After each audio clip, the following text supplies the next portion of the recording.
feminism, just like masculinity or machoism, has served its time and purpose and is now coming to an end. In the piece you said that you feel the job market today is better suited for women. How so? Well, what I should have done at that point was introduce the audience to my mother.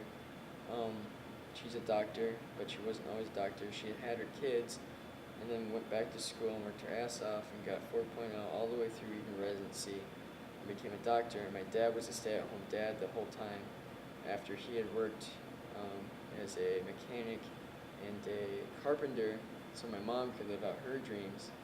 And so my family roles were switched. The mom was, the mom's usually the cook or the one who's at home more often than the father.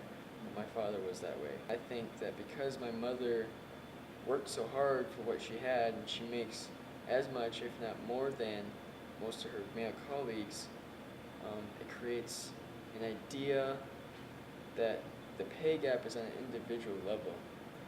Feminism is supposed to be out there to empower women, but how is it empowering a woman when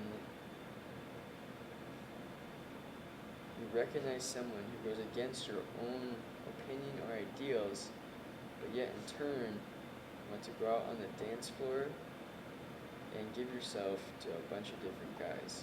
So the relationship dynamic of what a feminist is different from woman to woman, but overall it's seeming to perpetuate the idea that men currently, and I don't approve of this, can get away with whatever they want, and women are going to end up doing one of two things: either embracing that and enjoying it until they're ready to settle down, which is fine, or more often than not what I hear is, men are such jerks. Well, guess what? Men are a huge part of the issue, but if you let men get away with that crap or somebody treat you like that, that's going to create that atmosphere. Are you yourself in a relationship? I am, actually, because it's a new relationship. I've been dating her for maybe a week. She was in my English 475 class, and I had the courage to ask her to hang out after this article broke. And so she'd read it, and she's very, very intelligent. She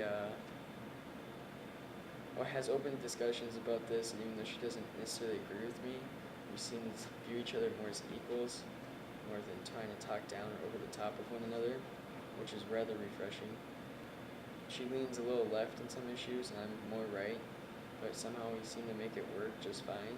I think the world of her, which is really quite something else. I don't know how to explain it other than she's awesome. I've never had a girl that I've been interested in or liked be able to connect with me on an intellectual level like that and have one of us not look down on the other one. She works her ass off, that's for sure, and she has dreams outside of just Nebraska, living in Spain, that kind of stuff. So she accepts me for who I am. She doesn't judge me, and I don't judge her. If you were to ask me, well, even last year I had a pretty good article break, but if you were to ask me 5 weeks ago whether or not I thought my column on feminism was going to get collectively between MSN, Jezebel, and They in Nebraska close to 20,000 shares on Facebook, I would have said you're crazy. I can walk down the street and pull up my phone and get pissed off in the first 30 lines and then share it on my phone within 30 seconds of getting pissed off. Which makes it really cool, especially for someone who's a academic writer, to see that. It's unique.